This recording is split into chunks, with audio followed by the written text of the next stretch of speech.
Sesuai dengan prediksi Krim sebelumnya, Josh benar-benar putus karena mendapatkan sebuah pesan gambar di mana tunangannya sedang bermesraan dengan pria lain. Hal itu dibenarkan oleh mantan tunangannya, tapi dengan dalih hanya untuk bersenang-senang. Beda halnya dengan Kay, dia kembali melakukan pemeriksaan dan kali ini pun tetap tidak ada perkembangan. Justru sel kankernya semakin menyebar hingga percakapannya dengan dokter terputus ketika Krim masuk ke ruangan di mana dia berada. Sesuai dengan permintaan Kay, dokter tidak mengatakan penyakit Kay yang sebenarnya. Buntis daw. Dokter tersenyum ketika Kay mengatakan dirinya tengah hamil, membuat Krim yang tadi sempat panik berubah kesal karena Kay masih sempat bercanda. Aray, masakit. Kay yang tengah sibuk bekerja mendapat tamparan dari Cindy. Lewat rekaman CCTV, Cindy tahu bahwa Kay yang memotret dan mengirim foto perselingkuhannya pada Josh hingga pertunangan mereka berakhir. Karena merasa bersalah, Kay mendatangi Cindy untuk meminta maaf. Dia terpaksa melakukan itu karena Krim menyukai Josh sedang Cindy tidak mencintainya. Alasan Kay membuat Cindy tersenyum meremehkan, menganggap Kay sangat naif dan egois hingga Kay mengungkap penyakitnya dan hidupnya yang tidak akan lama lagi. Sedang dia tidak ingin mati sebelum memastikan Krim bersama dengan pria yang tepat. Mendengar cerita Kay, Cindy mau bekerja sama. Subject itu sa next exhibit ko. Tapi dengan kesepakatan bahwa Kay akan menjadi objek seninya yang berikutnya. Putus dengan Cindy membuat hubungan Josh dengan Krim semakin dekat. Mereka bahkan datang ke tempat di mana Bonnie rekaman. Di sana juga ada Kay. Meski sudah menguatkan hati jauh sebelumnya, tapi hati Kay masih saja sakit ketika melihat Krim bermesraan di depannya dengan pria lain. Sesuai kesepakatan, Kay benar-benar menjadi objek Cindy. Untuk menghasilkan gambar yang lebih natural, Cindy mengajak Kay berbincang seputar topik tentang Krim dan perasaannya yang menurutnya sangatlah bodoh. Mas importante siya sa akin kaysa sa sarili ko. Tapi bagi Kay, asalkan Krim bahagia itu sudah cukup. Hindi ko nga kilala si John. Dan kebetulan pria yang dipilih Krim adalah Josh sehingga Kay berterima kasih pada Cindy karena telah mau mengalah. Di pihak Josh, dia mulai membuka hati untuk Krim. Hanya saja Krim justru meminta Josh untuk lebih mengenalnya karena dia dan Kay adalah paket komplit. Baginya, Kay sudah seperti ayah, ibu, dan pacar baginya. Kejujuran Krim justru membuat Josh berterima kasih karena Krim mau jujur meski butuh waktu untuk bisa mendapatkan hati Krim. Sikap Josh yang manis juga perhatian sedikit banyak membuat Krim merasa bersalah karena meski mereka kini telah menjadi sepasang kekasih, hatinya masih milik Kay. Kalung pemberian Josh di leher Krim menarik perhatian Kay. Meski harus mengorbankan perasaannya, tapi Kay senang Krim mendapatkan pria yang perhatian. Lagu ciptaan terbaru Krim berhasil dibawakan dengan baik oleh Kay. Hingga tanpa sadar Krim ikut bernyanyi dengan Kay seakan lagu itu dikhususkan untuk Kay dari Krim yang berjanji akan selalu mencintai dan berada di sisinya. Karena terlalu menghayati, tanpa sadar Krim meneteskan air mata. Begitupun dengan Kay yang berkaca-kaca.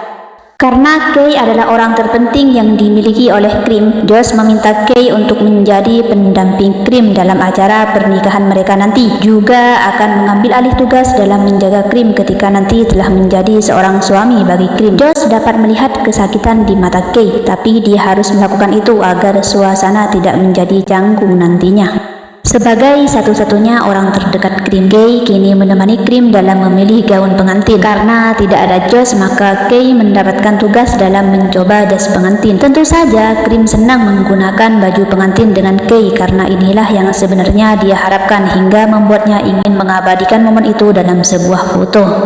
Ketika ponsel Kay sedang berada di tangan Krim, tiba-tiba saja ponsel itu berbunyi, mana suara Cindy terdengar.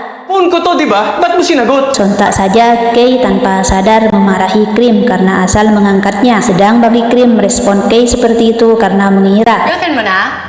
suara wanita yang didengar adalah suara wanita yang disukai Kay. Ini adalah perdebatan mereka setelah sekian tahun mereka bersama.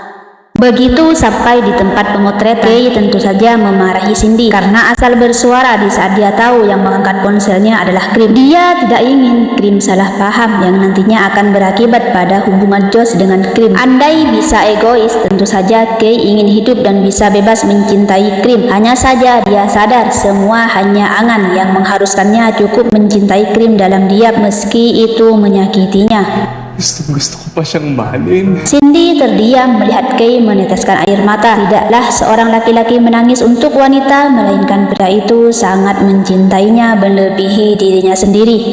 Pada tengah malam, Kay dan Cream berbaikan menggunakan pesan teks. Meski pada kenyataannya mereka bisa berbicara secara langsung, mengingat mereka berdua tinggal di bawah satu atap. Tapi itu lebih baik untuk tetap bisa menjaga hati, apalagi pernikahan Cream sudah ada di depan mata mereka.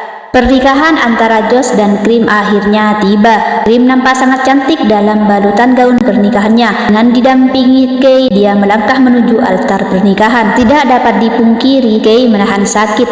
Hatinya seperti tercabut paksa ketika harus menyerahkan Cream kepada Josh secara langsung. Sesuai dengan kesepakatan, Kay benar-benar meninggalkan Cream begitu Cream resmi menikah dengan Josh. Dia mencoba tidak peduli meski Cream mencoba menghentikannya meninggalkan rumah, karena dia sadar sudah waktunya untuk melepas Cream yang sudah memiliki Josh di sisinya. Kepergian Kay membuat Cream berhenti berpura-pura dengan meninggalkan pesan dia meminta maaf pada Josh karena dia harus berada di sisi Kay. Sebenarnya, Cream sudah tahu jauh sebelum pernikahannya bahwa Kay menderita penyakit kanker stadium akhir. Berawal dari dia yang tanpa sengaja menemukan obat Kay, hingga dikuatkan dengan perbincangan Kay dengan dokter yang tanpa sengaja dia dengar ketika Kay berada di rumah sakit. Karena ingin menunjukkan bahwa dirinya baik-baik saja dan agar Kay bisa pergi dengan tenang, makanya Cream memutuskan mengikuti alur yang sudah disiapkan oleh Kay. Tapi meski begitu, Cream terus memantau Kay dengan hati yang sakit karena tidak bisa berbuat apa-apa selain hanya mengawasi secara samar. Cream selalu membayangkan mengucap janji pernikahan dengan Kay, bukan dengan Josh. I take you to be my lawful wedded husband. Baik ketika latihan maupun ketika mengucapkan janji suci itu di altar. Kondisi Kay yang semakin memburuk membuatnya dirawat di rumah sakit. Ini dia tidak lagi bisa mengelak ketika Cream menemukannya dalam keadaan tidak berdaya, sehingga mereka berdua menangis bersama untuk saling menguatkan May pangako tayo sa isa't isa. dan mendukung dalam menghadapi takdir yang sangat kejam. Melihat kondisi Kay yang semakin memburuk, Cream tidak tahan untuk meneteskan air mata. Sedangkan di pihak Kay, dia tidak tahan menjadi beban bagi Cream. Bukan ini akhir yang dia harapkan. Membuat Cream menangis adalah hal terakhir yang tidak akan pernah dia lakukan. Sehingga Kay hanya bisa meminta maaf dengan suara lemah. Dengan tersenyum sembari meredam tangis, Cream mencoba menghibur Kay. Janji mereka untuk selalu bersama dalam keadaan apapun akan selalu abadi bagi mereka. Merasa hidupnya sudah akan berakhir, Selfie tayo. Kay meminta pada Cream untuk berselfie, dan beberapa detik kemudian nafas Kay tiba-tiba berhenti setelah mencium Cream sebagai tanda perpisahan. Hujan mengguyur tanah pemakaman dengan derasnya. Cream tetap tidak mau beranjak dari pemakaman meski Josh datang untuk menjemputnya. Beberapa hari kemudian, Cream menghembuskan nafasnya yang terakhir karena tiba-tiba saja jantungnya berhenti berdetak. Josh sadar dirinya hanyalah tokoh figuran dalam kisah cinta antara Cream dan Kay. Karena nyatanya jantung Cream hanya berdetak untuk Kay, bukan untuk dirinya. Pada masa-masa SMA-nya, hidup Kay dan Cream sudah saling berhubungan, di mana Kay bersama orang tuanya yang hendak pergi ke rumah sakit karena ayahnya mengalami serangan jantung berpapasan dengan Cream yang menangis karena kedua orang tuanya mengalami kecelakaan tepat di lokasi sekolahnya.